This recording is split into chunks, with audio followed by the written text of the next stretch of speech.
March 16 ಅಂತ ಏನು ಅವರು ಗಡುವು ಕೊಟ್ಟಿದ್ದಾರೆ 94D ಅದು ಅವಶ್ಯಕತೆ ಇದೆಯಾ ಅಂತ. ಮಾರ್ಚ್ 16ಕ್ಕಿಂತ ಹೆಚ್ಚಾಗಿ ಯಾಕೆ ಸಮಯ ಕೊಡಬಾರ್ದು? ಯಾವ ರೀತಿ 94C ಯಾವುದೇ ಒಂದು ಅಂದರೆ ಮೊದಲು ಒಂದು ಪರಿಮಿತಿ ಇತ್ತು, ಇನ್ನೂ ಅದು ಪರಿಶೀಲನೆ ನಡೀತಾ ಇದೆ. 94D ಏನಿದೆ ಅದನ್ನು ನಾವು 15 ಅವ್ರದ್ದು ಒಂದು ಮಾನದಂಡ ಇದೆ, ಇಷ್ಟು ಮನೆಗಳಿರಬೇಕು ಅಂತ, ಗುಂಪು ಮನೆಗಳು.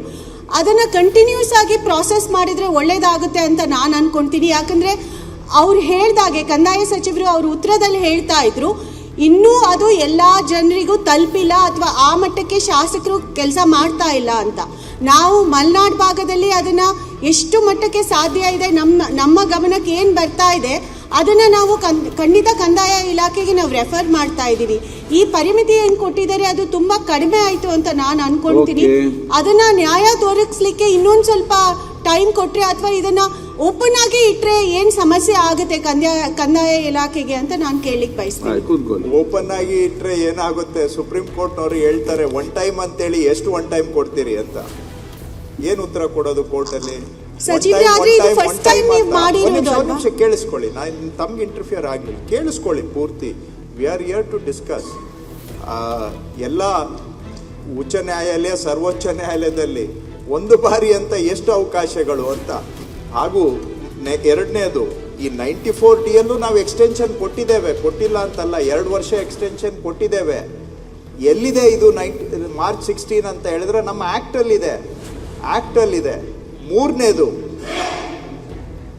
ಡೆಡ್ಲೈನ್ ಇರೋದು ಹಕ್ಕುಪತ್ರ ಕೊಡ್ಲಿಕ್ಕೆ ಅಲ್ಲ, ಜಸ್ಟ್ ಪ್ರಪೋಸಲ್ ನಮಗೆ ರಿಸೀವ್ ಆಗ್ಲಿಕ್ಕೆ ಅಷ್ಟೇ. ಪ್ರಪೋಸಲ್ ಅನ್ನ ರಿಸೀವ್ ಮಾಡ್ಕೊಳ್ಳಿಕ್ಕೆ ಇದೆ, ಅದನ್ನ ಎಕ್ಸಿಕ್ಯೂಟ್ ಕಂಪ್ಲೀಟ್ ಮಾಡೋದಕ್ಕೆ ಏನು ಡೆಡ್ಲೈನ್ ಇಲ್ಲ.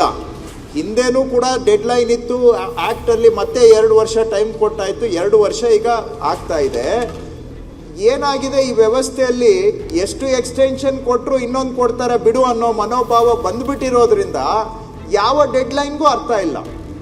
ಇದು ನಿಮ್ಮ ತಪ್ಪು ಅಲ್ಲ ಅಥವಾ ಯಾರ್ದು ತಪ್ಪು ಅಂತ ನಾನು ಹೇಳಲಿಕ್ಕೆ, ವ್ಯವಸ್ಥೆ ಹಿಂಗಾಗಿದೆ, ಯಾವುದಕ್ಕೂ ಸ್ಯಾಂಕ್ಟಿಟಿ ಇಲ್ಲ. ಸೊ ಎಕ್ಸ್ಟೆನ್ಷನ್ ಅನ್ಲಿಮಿಟೆಡ್ ಆಗಿ ಕೊಟ್ಕೊಂಡು ಹೋಗ್ತಾ ಇದ್ರೆ ಯಾವಾಗ ಇದನ್ನೆಲ್ಲ ಮುಗಿಸೋದು? ಆವಾಗ ಆ್ಯಕ್ಚುಲಿ ಅಫೆಕ್ಟೆಡ್ ಯಾರಾಗ್ತಾರೆ? ಸಾಮಾನ್ಯ ಜನ. ಯಾಕೆ ಅಂದರೆ ನಾವೊಂದು ಮಿಷನ್ ಮೋಡಲ್ಲಿ ಕೆಲಸ ಮಾಡಲಿಲ್ಲ ಅಂದರೆ ಬಡವ್ರದ್ದು ಕೆಲಸ ಅವ್ರು ಹೇಳಿದರು. ಯಾಕೆ ಮಾಡೋದಿಲ್ಲ ಅಂದರೆ ಇದು ಬಡವ್ರ ಕೆಲಸದ ಕಡೆ ಗಮನ ಕೊಡೋದಿಲ್ಲ. ಸೊ ನಾವು ಮಿಷನ್ ಮೋಡಲ್ಲಿ ಈಗ ಇಷ್ಟು ನಾವು ಮೇಲೆ ಬಿದ್ದು ಗುರುತಿಸ್ತಾ ಇದ್ದೀವಿ.